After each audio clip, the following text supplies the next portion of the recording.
तो आपने कहा इसका मतलब अगर मैं एक सिंगल पॉइंट पर डिफाइन करना चाहता हूं तो मुझे कहीं ना कहीं मार्जिनल रेस की ही आवश्यकता पड़ेगी। कैलकुलेटर आपको दिया होता है एग्जाम में, तो ये मत सोचिए कि एक्सप्रेशन बहुत बड़ा है।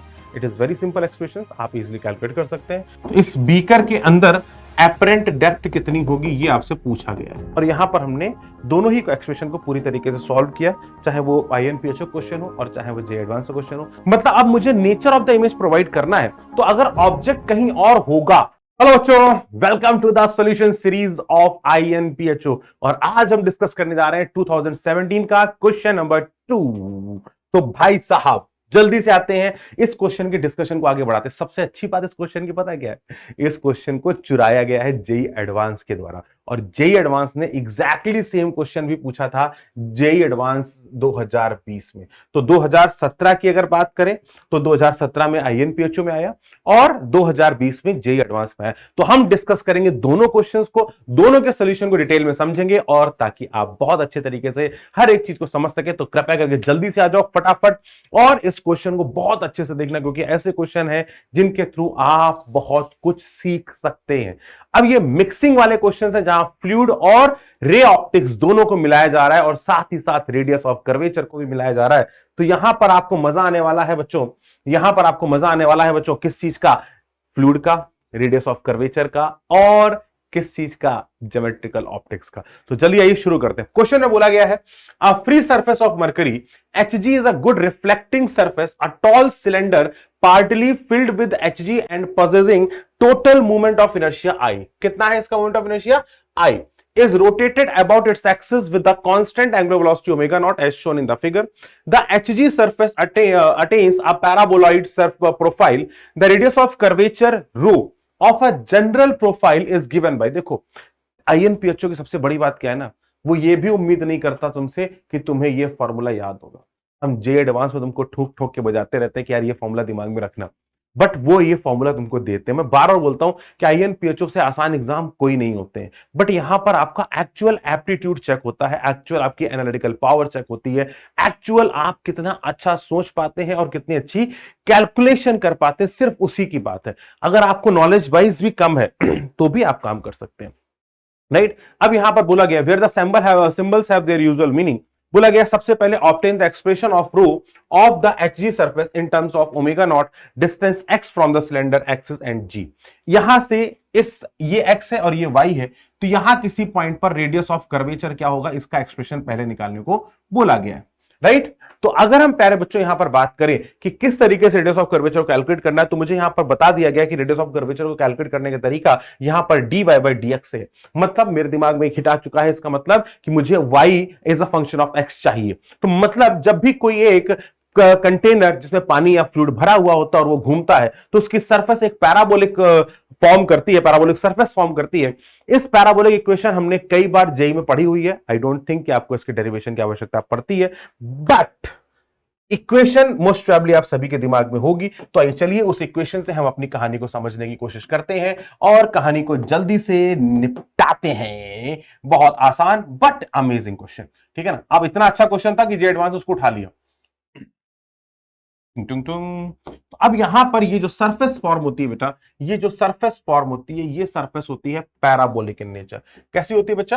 Parabolic in nature. और अगर इसको मैं ओरिजिन मान लूं 0,0, तो इस पैराबोलिक की इक्वेशन निकल के आती है। This is very common derivation, मतलब हम लोग हर क्लास में इस डेरिवेशन को करते हैं कि किसी भी पैराबोलिक इक्वेशन का जो होता है that is omega square x square upon 2g। This is very common expression, I think you must be getting it, right? तो अगर हम किसी भी पॉइंट पर बात करें, तो यहां पर अगर ये कोई पॉइंट x, y है, तो यहां पर हमसे पूछा गया कि क्या होने वाला है रेडियस ऑफ कर्वेचर। और जैसा कि आपको एक्सप्रेशन ऑलरेडी गिवन है कि रेडियस ऑफ कर्वेचर जो होता है that is 1 plus dy by dx का होल स्क्वायर की whole power 3/2 upon d2y by dx square. तो आइए चलिए हम लोग इसका यूज करने चलते हैं और इस कहानी को समझते हैं। तो आपने कहा सर रेडियस ऑफ कर्वेचर यहां रो से डिफाइन किया गया है and it is equal to 1 plus dy by dx का होल स्क्वायर की whole power 3/2 upon d2y by dx square, ठीक है ना? तो एक बहुत छोटा बट अच्छा अमेजिंग छोटा सा क्वेश्चन। तो आइए जल्दी से समझते हैं इस बात को। तो अगर हम यहां पर बात करेंगे तो dy बाई dx कितना हो जाएगा बेटा? यहां पे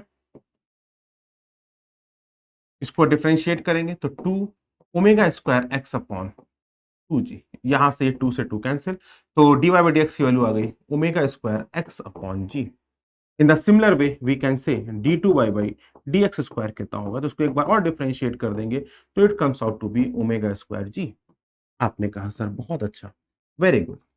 from here I can just put the value into the expression, तो इन वैल्यूज को इस एक्सप्रेशन में हम लोग पुट करते हैं और आंसर को गेट करते हैं। तो यहां से अगर हम रो की बात करेंगे तो it comes out to 1 plus omega square x upon g का होल स्क्वायर की whole power 3/2 divided by omega square upon g, right. तो this is the radius of curvature किसी भी एक्स पर या एक्स कॉमा वाई पर। तो क्या रेडियस ऑफ कर्वेचर होगी, ये हमको यहां पर प्राप्त हो चुका है। अब इन्होंने इस क्वेश्चन को पूछा था मेरे प्यारे बच्चों बाय द नंबर ऑफ 3, मतलब अगर आप इसको करते हैं तो 3 नंबर आपको प्राप्त होंगे, मतलब जो कि एक बहुत सिग्निफिकेंट कंट्रीब्यूशन होता है। लगभग आप 5% मार्क स्कोर करने वाले हैं सिर्फ इस छोटे से सॉल्यूशन से। हाँ, लेकिन वहां पर आपको इसका ये डेरिवेशन भी करना होगा। ये डेरिवेशन मैंने यहां स्किप किया है, क्यों? क्योंकि ये बहुत कॉमन है और हर जगह आप पढ़ते हैं, इसलिए मैंने इसको यहां पर नहीं करा रहा हूं। कोई दिक्कत वाली बात तो नहीं है बेटा, राइट। तो अब अपन नेक्स्ट पॉइंट पे चलते हैं, और मैं उम्मीद कर रहा हूं आप आईएनपीएचओ अगर कर रहे हो तो ये तो आपको आता ही होगा। सॉरी। तो अब अगर हम यहां पर बात करें कि एक्सप्रेशन फर्दर उन्होंने क्या पूछा, तो अगर हम यहां पर देखें तो उन्होंने बोला सेकंड बी ऑप्शन में जो 1 नंबर का था, बोला कि calculate the value of rho at the lowest point of the Hg surface. मतलब लोवेस्ट पॉइंट क्या हो गया, दिस पॉइंट। इसका एक्सप्रेशन क्या है, 0,0, मतलब एक्स भी 0 है और वाई भी 0 है। इस पर जब ओमेगा नॉट की वैल्यू 78 आरपीएम रिवॉल्यूशन पर मिनट होगी तो क्या होगा वैल्यू ऑफ रो, ये बताना है। तो अब यहां पर आपको ओमेगा की वैल्यू दे दी गई है और x की वैल्यू गिवन है और y की वैल्यू गिवन है। मतलब एक्सप्रेशन में पूछा गया है रेओ एट x बराबर 0, y बराबर 0 और ओमेगा बराबर 78 आरपीएम। तो सबसे पहले हमारे पास यहां पे 2 काम हो जाते हैं कि भैया इस एक्सप्रेशन को जल्दी से बता दो। कितने लोगों को समझ में आ गया क्या करने वाले हम? बहुत बेसिक एक्सप्रेशन। आपने कहा सर यहां पर x की वैल्यू को 0 पुट कर देंगे तो I think we will be getting the answer. तो आपने कहा रो बराबर x की वैल्यू यहां 0 पुट कर दी तो ये एक्सप्रेशन 0 हो गया, तो it will be 1 upon omega square upon g. तो इसको लिखा जा सकता है g अपॉन ओमेगा स्क्वायर। तो रो जो हो गया it is defined as g upon omega square. Omega की वैल्यू यहां पर दी गई है 78 आरपीएम, तो उसको कन्वर्ट करना पड़ेगा रेडियन में। कैसे करेंगे बेटा रेडियन में कन्वर्ट? आपको पता है आरपीएम का मतलब होता है रिवॉल्यूशन पर मिनट। क्या होता है? रिवॉल्यूशन पर मिनट। इन्होंने लिख के भी दिया है, इसमें ऐसा भी नहीं कि आपको कंफ्यूज होने की कोई संभावना है, बिल्कुल लिखा है रिवॉल्यूशन पर मिनट। एक रिवॉल्यूशन मतलब 2 पाई और पर मिनट मतलब 60 सेकेंड्स। तो उन्होंने बोला है कि ओमेगा बराबर है 78 आरपीएम। तो 78 आरपीएम का मतलब हो गया कि 78 इंटू 2 पाई रेडियंस, और पर मिनट है तो इसको अगर मैं 60 से डिवाइड कर दूंगा तो पर सेकेंड में कन्वर्ट हो जाएगा, राइट। तो ये हो गया 78 इंटू 2 पाई अपॉन 60 रेडियन पर सेकेंड। तो यहां से आपकी ओमेगा की वैल्यू जो है वो आपको प्राप्त हो जाती है 78 इंटू 2 पाई अपॉन 60 रेडियन पर सेकेंड्स।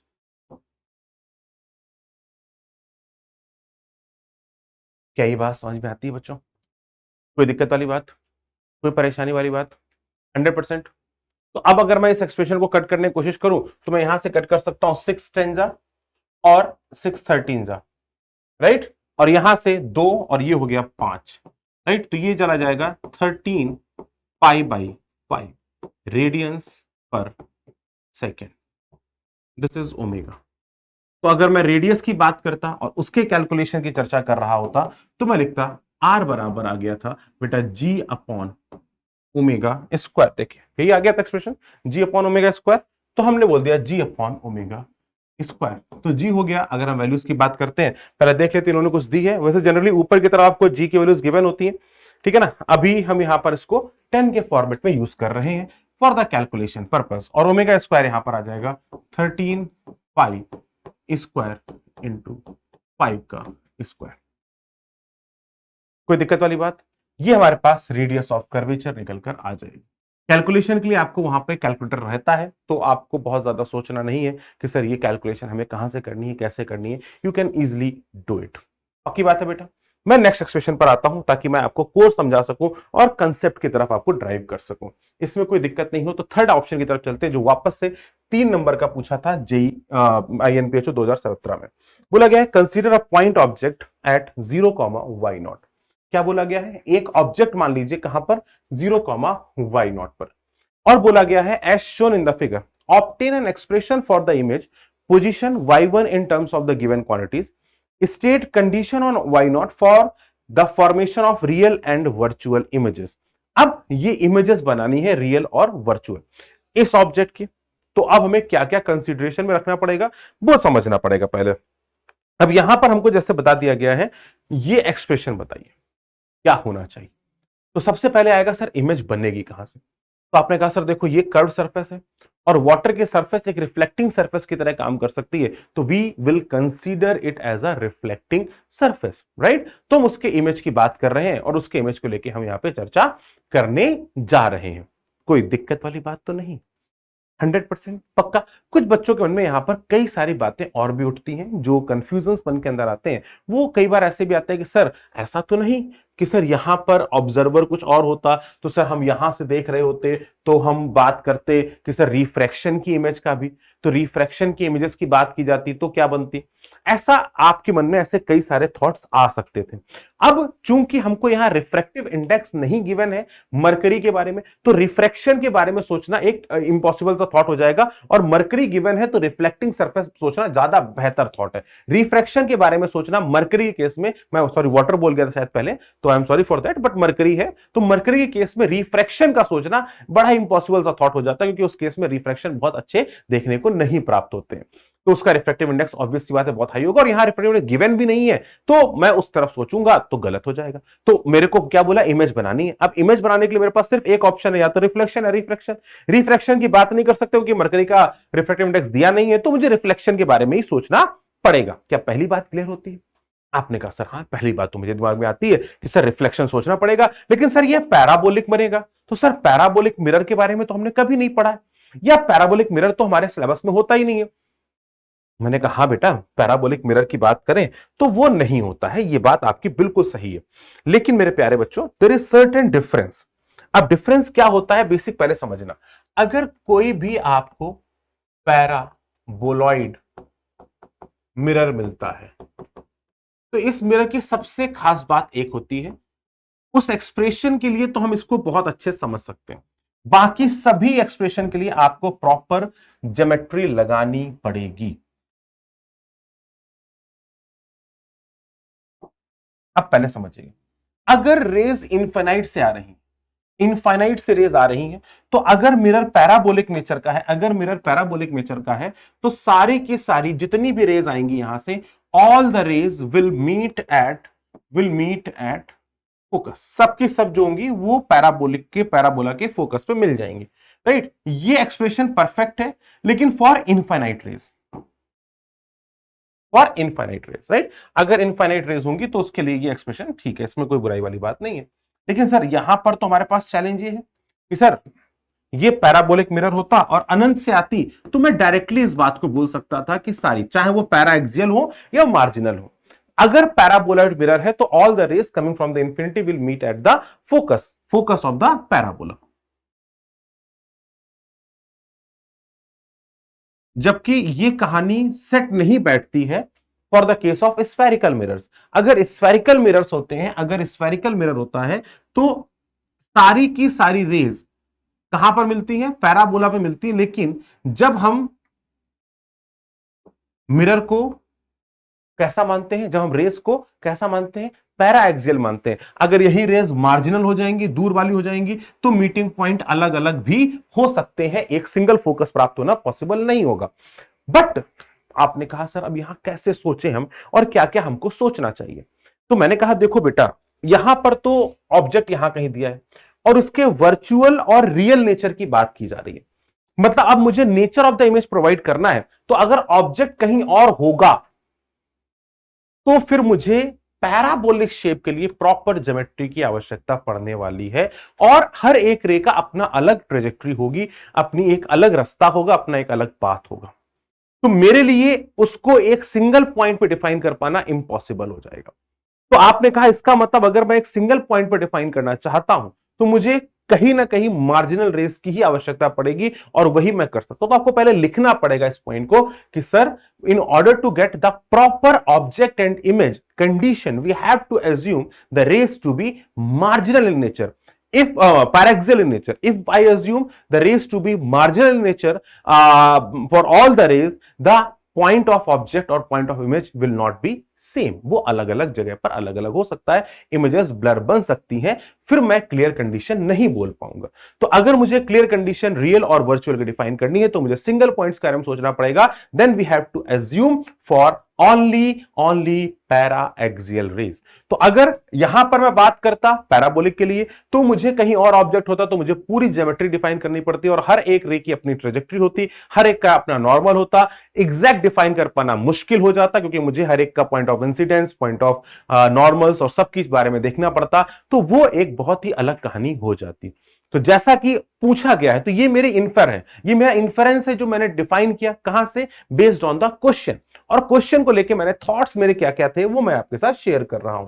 मैंने आपसे सोचा, मैंने बोला कि देखो भैया, आपको बताना है condition of y naught for the formation of real and virtual images. तो मतलब अगर हम रियल और वर्चुअल इमेज की बात करना चाहते हैं, मतलब ऑब्जेक्ट और इमेज कोई एक सिंगल पॉइंट पर डिपेंडेंट होने चाहिए, उनकी एक यूनिक लोकेशंस होनी चाहिए। अगर वो एक यूनिक लोकेशंस डिफाइन कर पाएंगे, उसके लिए हमें चाहिए होगा कि वो रेस कैसी हो, वो the rays must be paraxial in nature, this should not be marginal. तो आपने कहा सर अच्छा, तो मतलब आपने कहा अब यहां पर आपको लिखना पड़ेगा कंसीडरिंग द फैक्ट, इस चीज को दिमाग में रखिएगा और इस पॉइंट को मेंशन भी करिएगा कि considering the fact that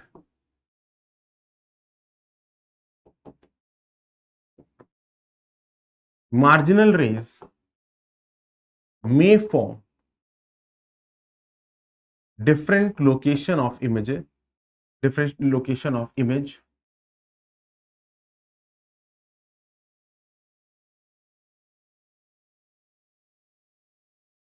at different location of image on principal axis. Thus, it is very difficult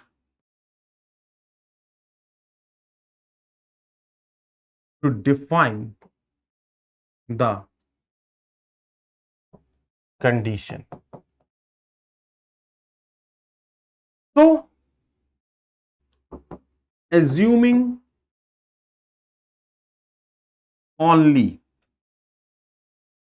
paraxial rays, बेटा अब यहां पर हमको पैराएक्सियल रेस का एजम्पशन लेना पड़ेगा, ठीक है ना। आईएनपीएचओ ने भी इसी सॉल्यूशन को बताया था, इसी सॉल्यूशन को उन्होंने अप्रूव भी किया कि हाँ भाई पैराएक्सियल रेस को ही आपको एजम्पशन मान के करना पड़ेगा क्योंकि उसमें पॉसिबिलिटी नहीं होती। लेकिन अगर आप ये पॉइंट लिख देते हो तो ये होता है कि आपने सब चीजें बताई, आपने बताया कि अगर पैराबोलॉइड होता, अगर आप मुझसे इंफिनिटी का पूछते तो शायद मैं आपको आसानी से बता देता कि इनफाइनाइट में लाइनरी सब फोकस में मिलेंगी, तो मैं इस पैराबोला का फोकस निकालता और आपको आंसर बता देता कि इमेज कहां बनने वाली है। लेकिन आपने ऐसा नहीं पूछा है, आपने एक जनरल पॉइंट पे पूछा है। तो अगर कोई जनरल पॉइंट होगा तो उसकी ट्रैकिंग अलग अलग तरीके से होगी, तो हर एक पॉइंट की ट्रैकिंग, हर एक पॉइंट का इंसिडेंस बहुत अलग होगा, तो पैराबोलॉइड शेप में डिफाइन कर पाना मेरे लिए बहुत मुश्किल हो जाएगा। सिमिलरली स्फेरिकल के लिए भी हमारे लिए मुश्किल हो जाएगा। तो मेरे पास जो कंडीशन रियल और वर्चुअल को डिफाइन करने की है based on our syllabus, I can only consider of the paraxial rays। तो आपने कहा सर, तो इस केस में हम पैराक्सियल रेस को एज्यूम कर रहे हैं। तो उन्होंने कहा, ध्यान से देखिएगा बेटा, तो अब आपको ये डायग्राम ऐसे बनाओगे, आप बोलेंगे sir this is the surface that y is equal to omega square x square upon 2g, this is parabolic surface. और अब आपको इसके इमेज की बात करनी है, तो you have to think in this वे।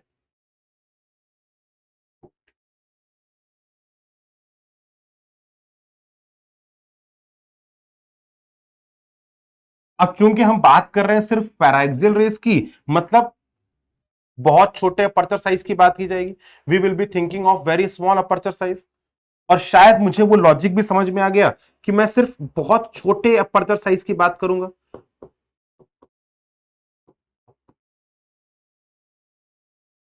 तो मैं एग्जैक्टली जस्ट इसके ऊपर से देखूंगा इस पॉइंट पे। तो अगर कोई इमेज हमने यहां पे रखी तो मैं सिर्फ इतनी इमेज जो बहुत छोटी ड्यूरेशन पे आ रही है इसी की बात करूंगा। तो मतलब मेरी कहानी हो ना हो बस एक इतने छोटे से पोर्शन से रिफ्लेक्शन देखने पे डिपेंड होगी। क्यों? क्योंकि इन पे देखेंगे तो मेरे लिए ज्योमेट्री बहुत भारी हो जाएगी, वो मैं नहीं कर पाऊंगा, राइट? तो मुझे क्लियरली बोलना पड़ेगा कि मैं सिर्फ यहां पर देख पाऊंगा। तो अगर हम यहां पर बात करें तो ये एक छोटा सा इमेज बन जाएगा मिरर, और इस मिरर की अब मेरे को कंडीशन सारी पता है। अब मैं यहां पर बहुत आसानी से डिस्क्राइब कर सकता हूं। और मेरे प्यारे बच्चों जल्दी से देख के मुझे बता दो क्या ये मैंने सही बताया है? अब ये डिस्टेंस अगर y0 है और ये मिरर, इसका रेडियस ऑफ कर्वेचर r आपको दिया गया है, जिसकी वैल्यू हम लोगों ने निकाल ली, रेडियस ऑफ कर्वेचर की वैल्यू हमने निकाली है दिस 10 इंटू 5 का square 250/13 pi square, I think this comes out to be 14.7 something, वो आपका आंसर निकल के आ जाएगा। यहां से हमें रेडियस ऑफ कर्वेचर पता चल जाएगी। तो रेडियस ऑफ कर्वेचर हमें नोन है, तो फोकस क्या होता है किसी भी रिफ्लेक्टिंग सरफेस का?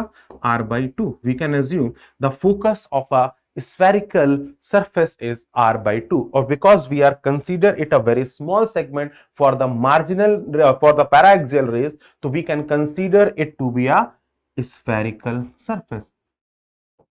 We can consider it as spherical surface. हम इसको एक स्फेरिकल सरफेस की तरह कंसीडर कर सकते हैं। आपने कहा सर बहुत अच्छी बात है, अगर हम इसको एक स्फेरिकल सरफेस की तरह कंसीडर कर सकते हैं तो हमारे लिए बहुत सिंपल कंडीशन हो जाती है, और हमको पता है just by our mirror formula. अरे बोलो हाँ या ना? पक्की बात है। तो इस छोटे से पॉइंट को पहले समझिए और मैं नेक्स्ट पॉइंट पर आपको लिख रहा हूं कि क्या लगेगा मिरर फॉर्मूला।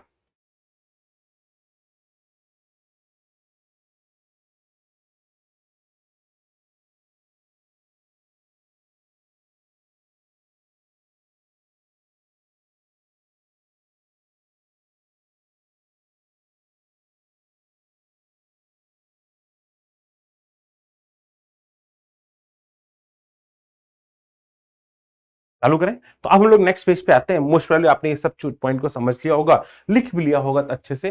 अब हमारे पास एक छोटा सा मिरर फॉर्मूला लगाना है, और आप सभी को पता है कि यहां पर कनकेव मिरर के केस में किस तरीके से इमेज वर्चुअल और वो होती है, और आप इसको एक्सप्रेशन के थ्रू भी देख सकते हैं। तो आपने कहा सर कैसे? मैंने कहा देखो बेटा, हम सभी को पता है अगर ये कनकेव मिरर है और ये आपको वहां प्रूफ भी करना पड़ेगा आपको, और वैसे आपको पता भी होना चाहिए, मोस्ट प्रोबेबली आपको पता होगा भी। तो अगर कोई ऑब्जेक्ट यहां पर y0 पे रखा गया है, यहां से आगे y0 दूरी पर रखा गया है, ये ऑब्जेक्ट की लोकेशन हो गई है, तो हम बोल सकते हैं मिरर फॉर्मूला की हेल्प से यहां पर 1/v plus 1/u is equal to 1/f। ऐसे तो लिखा जाएगा बेटा, राइट? या 1/xi। तो यहां पर बोलेंगे तो ऑब्जेक्ट की मिरर की लोकेशन को पता करनी है, प्लस 1/, ये कैसा हो जाएगा? माइनस का y0, it should be equal to minus का r/2, right? By sine convention हम सभी को पता है आगे की दिशा यहां पॉजिटिव होगी और ये पोल से पीछे की दिशा यहां पर नेगेटिव हो जाएगी, राइट? तो यहां पर लोकेशन ऑफ ऑब्जेक्ट भी नेगेटिव होगा और रेडियस ऑफ कर्वेचर भी नेगेटिव होगा। तो अगर मैं यहां पर लिखूं तो ये उधर चला जाएगा, तो 1/v it is equal to 1/y0, ये उधर जाएगा, माइनस r/2 को मैंने लिख दिया फोकस, ठीक है ना? 1/y0 minus f। अब आपने कहा अगर v पॉजिटिव तो मतलब v कैसा हो जाएगा? वर्चुअल, और अगर v नेगेटिव मतलब v हो जाएगा रियल स्पेस में, तो हो जाएगा रियल। तो आपने कहा if v is greater than 0 मतलब वर्चुअल इमेज, ग्रेटर देन 0 को बेहतर तरीके से लिख देते हैं पॉजिटिव के टर्म्स में, v is equal to positive. और अगर इफ v इज नेगेटिव तो आप बोल सकते हैं इट इज रियल इमेज। तो आप यहां से क्लियरली देख के बोल सकते हैं मेरे प्यारे बच्चों कि अगर f की वैल्यू, क्योंकि f छोटा होगा तो ओवरऑल एक्सप्रेशन बड़ा हो जाएगा, राइट? तो अगर y0 की वैल्यू आप यहां पर ध्यान से देखोगे तो क्या बोलोगे?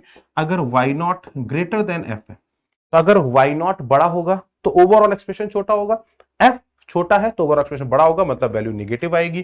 तो आप बोलेंगे v विल बी निगेटिव, तो मतलब रियल इमेज बन जाएगी।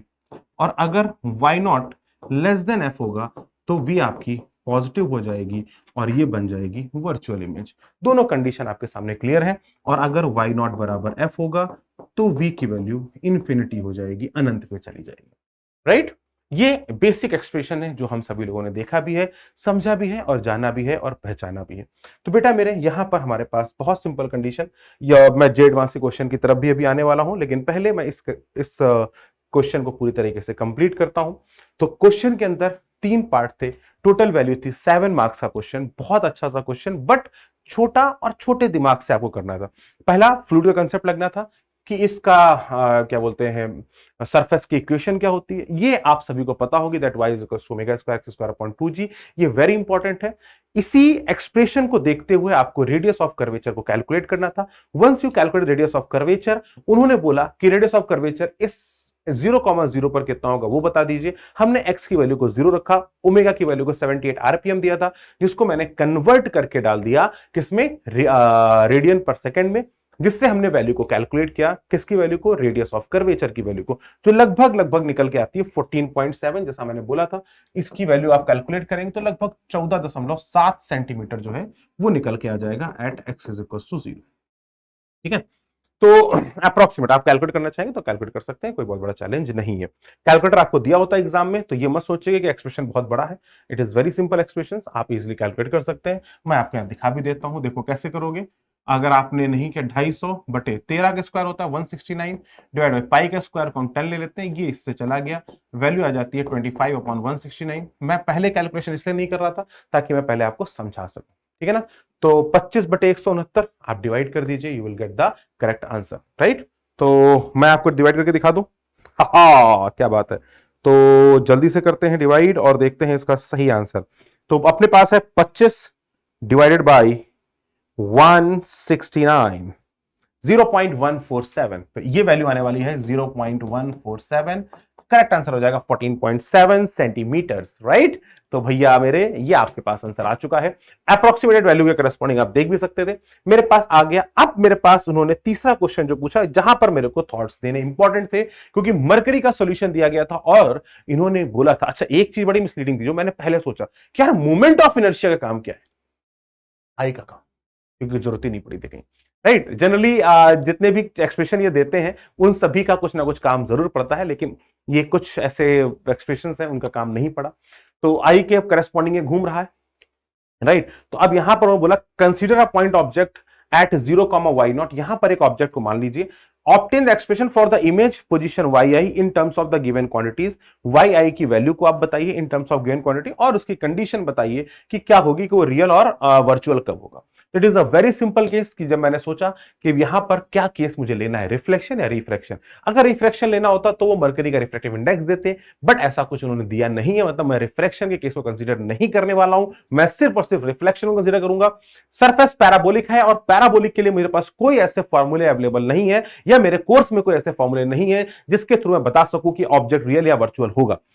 और पैराबोलिक के लिए सिर्फ मैं एक बेसिक सा पॉइंट बोल सकता हूं, बाकी सब जगह पर आपको ज्योमेट्री, पॉइंट ऑफ इंसिडेंस, उन सबको देखना पड़ेगा और करस्पॉन्डिंग आपको कैलकुलेशंस करनी पड़ेगी। मतलब it is the problem of mathematics from the perspective of the ray optics. अगर रे ऑप्टिक्स के नजरिए से देखेंगे तो आप बोलेंगे सर ये पूरा का पूरा पैराबोला का कंसेप्ट लगेगा, पैराबोला पर इक्वेशन आएगी, सेम एंगल पर रिफ्लेक्शन होगा, और फिर उन सभी चीजों को हमको देखना पड़ेगा, मतलब टेंजेंट और नॉर्मल की बातचीत करनी पड़ेगी। तो वो एक सब्सिक्वेंट केस हो जाता है जहां पर मुझे एक एक करके चीजों को सॉल्व करना पड़ता है।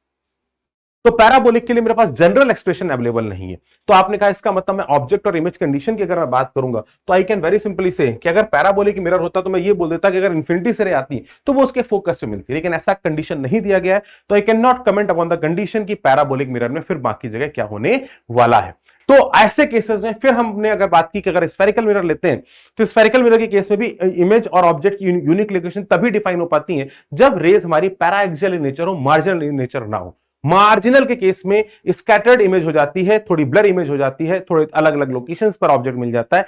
इसलिए हमने एक कंडीशन को डिफाइन किया और हमने बोला कि भैया देखो मार्जिनल से तो मेरा काम नहीं चलने वाला, मैं पैराएक्सियल ले पाऊंगा, और पैराएक्सियल लेने के लिए मैं बहुत छोटे नियर अबाउट कंडीशंस की बात करूंगा ताकि यहां पर नियर नॉर्मल इंसिडेंस हो रहा हो, और नियर नॉर्मल इंसिडेंस होगा तो ये इमेज, ये ऑब्जेक्ट, ये लोकेशन बहुत छोटी होगी। अगर ये लोकेशन बहुत छोटी होगी तो इसको एक स्फेरिकल सिस्टम की तरह माना जा सकता है, इसको एक स्फेरिकल सरफेस की तरह माना जा सकता है, और किसी भी स्फेरिकल सरफेस का फोकस जो होता है मेरे प्यारे बच्चों वो होता है r/2। 2, तो I can assume it as a spherical surface और उसके करस्पॉन्डिंग में उसका फोकस स्क्वायर बाय 2 ले सकता हूं and correspondingly I can calculate the whole thing.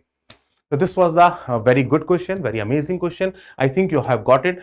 The same question is asked in the JEE Advance. JEE Advance 2020 में ऐसा ही question पूछा गया था, बट वहां पर उन्होंने रेडियस ऑफ कर्वेचर को निकालने के लिए अलग कहानी दे दी थी.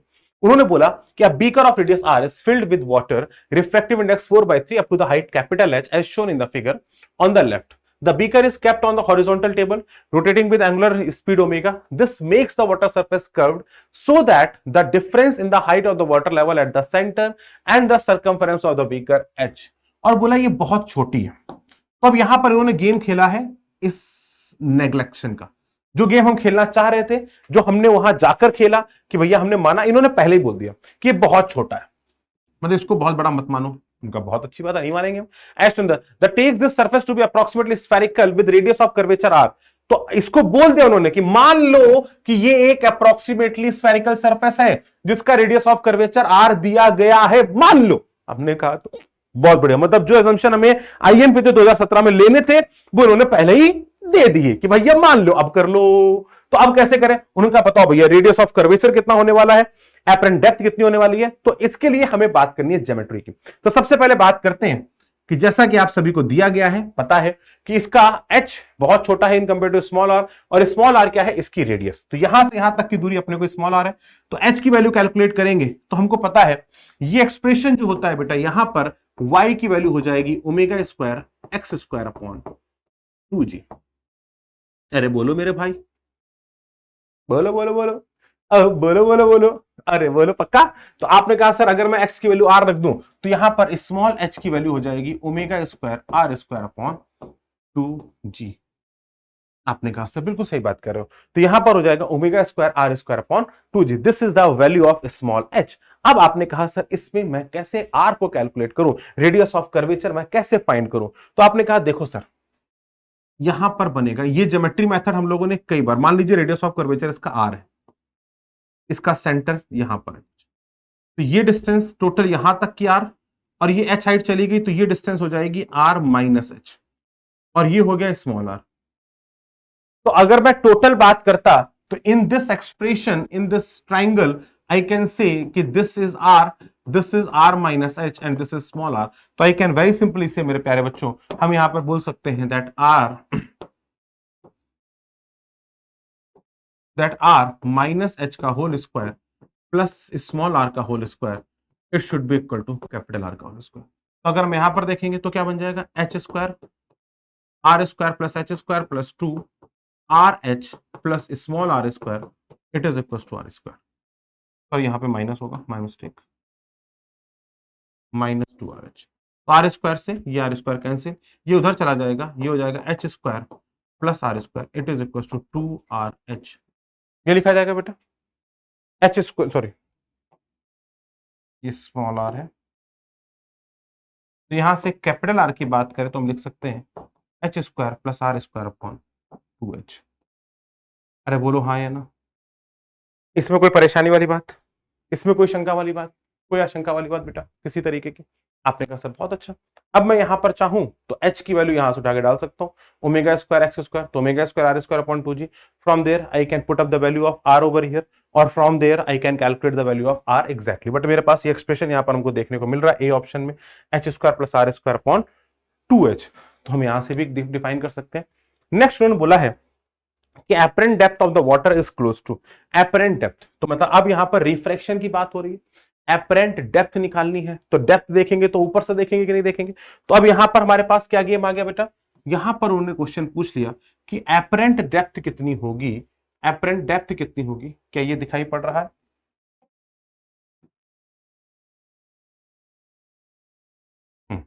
तो इस बीकर के अंदर एपरेंट डेप्थ कितनी होगी ये आपसे पूछा गया है. ठीक है, तो अब इस एपरेंट डेप्थ के बारे में कैसे बताएंगे. तो आपने कहा सर इसको already sphere radius spherical surface माना गया है, तो ये उन्होंने बोला है कि इसको स्फेरिकल सरफेस मान लो, और इसका रेडियस ऑफ कर्वेचर हमको पता है, राइट. इसका रेडियस ऑफ कर्वेचर भी हमने निकाल लिया. बोलो निकाल लिया कि निकाल लिया? आपने कहा यस सर निकाल लिया.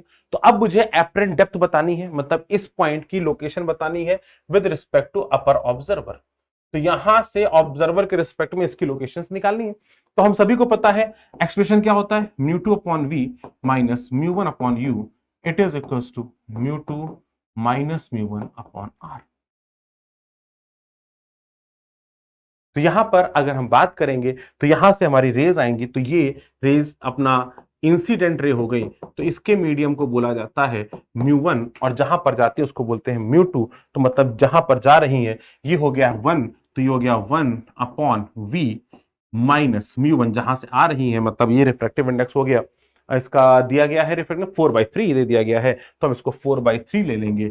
और मेरे प्यारे बच्चों u, क्योंकि इधर से रेज आ रही है तो ये निगेटिव मीडियम हो जाएगा, तो उसको बोलेंगे माइनस h। तो अगर हम यहां पर बात करेंगे तो इसकी वैल्यू जो यहां पर दी गई है, टोटल हाइट कैपिटल H है, तो हम इसकी हाइट को लिखेंगे माइनस का h। तो ये हाइट क्योंकि हमको h दी गई है, ऐसा मत सोचिएगा, ये क्लियरली बोल दिया गया कि ये हाइट h जो बहुत छोटी है in compare to capital H।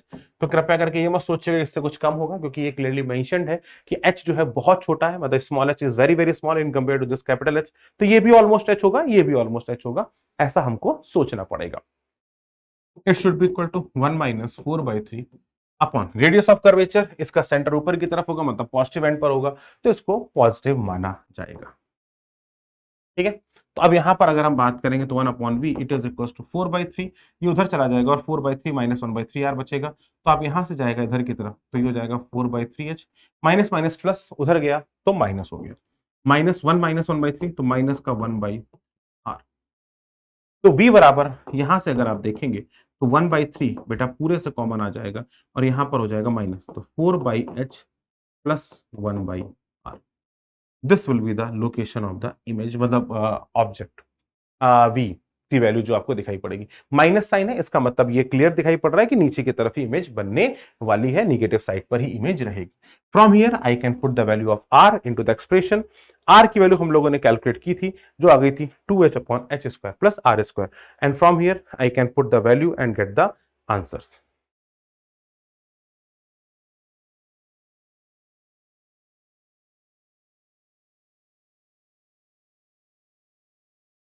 r की वैल्यू कितनी होगी बेटा, आपने बोला r की वैल्यू होगी r square, sorry h square plus r square, और ऊपर हो गया 2h।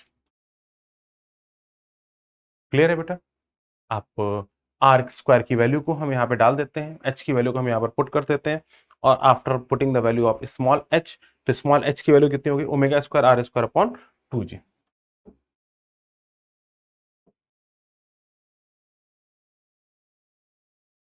Now put the value into the expression and you will get the correct answer.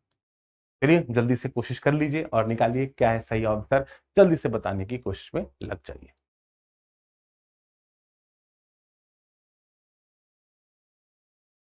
तो बच्चों सोचा आप लोगों ने कि हम किस तरीके से बातचीत करने वाले हैं? तो बेटा अब ये एक्सप्रेशन ऐसा है जिसपे हमें बहुत ज्यादा फोकस करना पड़ेगा अप्रोक्सीमेशन का। तो मुझे आईएनपीएचओ क्वेश्चन बहुत आसान लगा in compare to this question, क्योंकि यहां पर आप जो गेम है वो बड़ा ही इंपॉर्टेंट हो जाता है। तो अगर आपने यहाँ पे सोचा होगा तो आपको समझ में आ रहा है क्या ना सर कैसे करें। तो मैं इस एक्सप्रेशन को एक तरफ लेकर आता हूं ताकि मैं आपको क्लियरली दिखा सकूं कि आपको कैसे काम करना है। v बराबर माइनस का 1/3, यहां पर आ गया है 1/h, और क्या था 4/h, sorry 2h upon h square plus r square. तो अब यहां पर हमें एक एक एक्सप्रेशन को देखना पड़ेगा, 4h upon r square plus h square upon 2h, लिख दिया 2h upon r square, 2h r upon r square plus 2h, sorry ठीक है बेटा, ये एक्सप्रेशन अपने पास यहां पर जो है वो बिल्डअप हो गया। और हम सभी को पता है h की वैल्यू जो है वो omega square are square upon 2g के बराबर है। तो अब आपने कहा सर अब मैं इस एक्सप्रेशन को कैसे देखूं, तो h बराबर जो हो गया omega square are square upon 2g। अब इसको सॉल्व करने का तरीका, अब आपने कहा सर ये एक्सप्रेशन तो बहुत बड़ा हो जाएगा, ठीक है ना, क्योंकि जब अप्रोक्सीमेशंस गिवन होते हैं और ऐसा बड़ा एक्सप्रेशन जा रहा है तो अप्रोक्सीमेशन का सहारा जरूर लें। तो अब ऐसी चीजों को सॉल्व करने के लिए पहले ऑप्शन को देखो।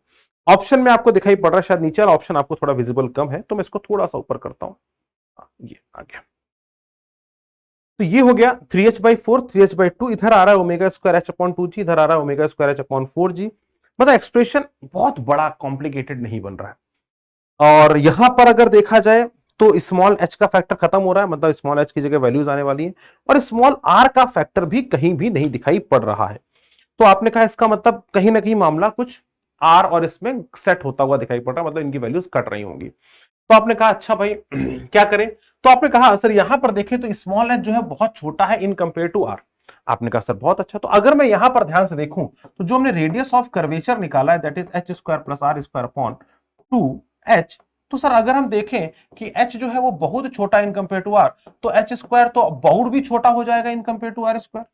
तो आपने कहा सर इसको हम नेग्लेक्ट कर सकते हैं। अगर हम इसको नेग्लेक्ट कर सकते हैं तो हम यहां पर बोल सकते हैं it will become R square upon 2h। तो आपने कहा सर देखो पहला एक्सप्रेशन जो हम रिड्यूस करेंगे वो ये हो जाएगा कि उधर का आर का expression are square upon 2h लिखा जा सकता है। आपने कहा यार ये चीज तो सोची नहीं। तो आपने कहा सर इस एक्सप्रेशन में अगर मैं इस h को नेग्लेक्ट कर दूं, जीरो कर दूं, तो ये एक्सप्रेशन हमारे पास बन जाएगा माइनस का 1/3 4/h plus 2h upon are square. आपने कहा यस सर। तो चूंकि यहां पर अगर मैं h की वैल्यू डालता तो यहां r की पावर 4 डेवलप हो रही थी, और r की पावर 4 डेवलप होती तो मेरी लंका लगने तय थी, ये मुझे दिखाई पड़ रहा था।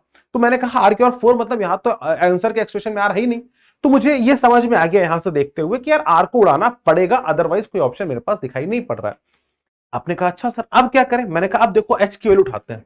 h की वैल्यू अगर मैं यहां पर डालूंगा तो क्या बन जाएगा? माइनस का 1/3 इंटू 4/h प्लस 2। h की वैल्यू कितनी होगी? आपने कहा omega square are square upon 2g। तो कहीं ना कहीं हमको ये दिखाई पड़ने लग गया कि यार सर यहां पर ये आर स्क्वायर पहले, तो आर स्क्वायर से आर स्क्वायर कैंसिल। तो हमको थोड़ा सा और अच्छा लगा कि यार हाँ यार अपने एक्सप्रेशन के पास पहुंच रहे हैं, क्योंकि अब आर भी निपट चुका है। प्लस दुक्की से दुक्की कैंसिल, ये हो गया ओमेगा स्क्वायर अपॉन जी। क्लियर है? अब आपने कहा अब क्या करें? मैंने कहा देखो सर अब अपन को एक्सप्रेशन में निकालना है, तो यहां पर जो एक्सप्रेशन दिया है आंसर वाला, उस एक्सप्रेशन को अगर मैं देखता हूं तो यहां पे 3h/4 है और ये -1 में है, तो मतलब मुझे लगा इधर की तरफ 1 फैक्टर लाना है, मतलब मैं सब कुछ बाहर निकालूं। तो आपने कहा सर यहां पर हम क्या करेंगे? In this question I can very simply से कि 4/h को कॉमन ले लो, तो 4/3h आ जाएगा। कॉमन लेंगे तो 1 प्लस बेटा 4 नीचे मल्टीप्लाई h ऊपर, तो h ओमेगा स्क्वायर अपॉन जी, ये एक्सप्रेशन बन जाएगा। ये किसके बराबर है बेटा? 1/v के बराबर। तो अगर आपको 1/v की वैल्यू पता चल गई तो v बराबर कितना हो जाएगा? तो आप बोलेंगे v बराबर हो जाएगा 3h/4, उल्टा कर दो और इसके ऊपर आ जाएगा माइनस का साइन, तो 1 plus omega square h, sorry 4 मैंने नीचे नहीं लिखा, अपॉन 4 जी की होल पावर हो गई -1। ठीक है, टोटल में माइनस साइन ये बता रहा है कि जो इमेज होगी वो पानी के अंदर बन रही होगी, तो माइनस साइन जो होगा, minus sign defines image is inside water, और एपरेंट डेप्थ जो बन गई, एपरेंट डेप्थ जो बन गई ये यहां से निकल के आ गया h apparent, it is nothing but 3h/4 into 1 plus omega square h upon 4g का whole power -1। This is the answer. तो मेरे प्यारे बच्चों यहां पर हमने जे एडवांस का क्वेश्चन भी सॉल्व कर दिया पूरा, और यहां पर हमने दोनों ही एक्सप्रेशन को पूरी तरीके से सॉल्व किया, चाहे वो आईएनपीएचओ क्वेश्चन हो और चाहे वो जे एडवांस का क्वेश्चन हो। अब आप मुझे बताएं आपको कौन सा आसान लगा, कौन सा इजी लगा, जल्दी से कमेंट करके बता दो। और बताओ क्या आपको लगता है कि आईएनपीएचओ के क्वेश्चन आपका हेल्प करेंगे? हम क्योंकि पूरी सीरीज में ऐसे क्वेश्चन डिस्कस करने वाले हैं जो आपको आईएनपीएचओ की हेल्प से जे एडवांस का एक्सक्लूसिव क्वेश्चंस भी आपके क्लियर हो जाएंगे। राइट, तो रेडी फॉर द अंडर 100? तो क्या आप तैयार हो आईआईटी जेईई के अंदर 100 रैंक लाने के लिए? तो आपके लिए ये प्लेटफॉर्म बहुत इंपॉर्टेंट है। Thank you, bye bye, take care, जय हिंद, जय भारत।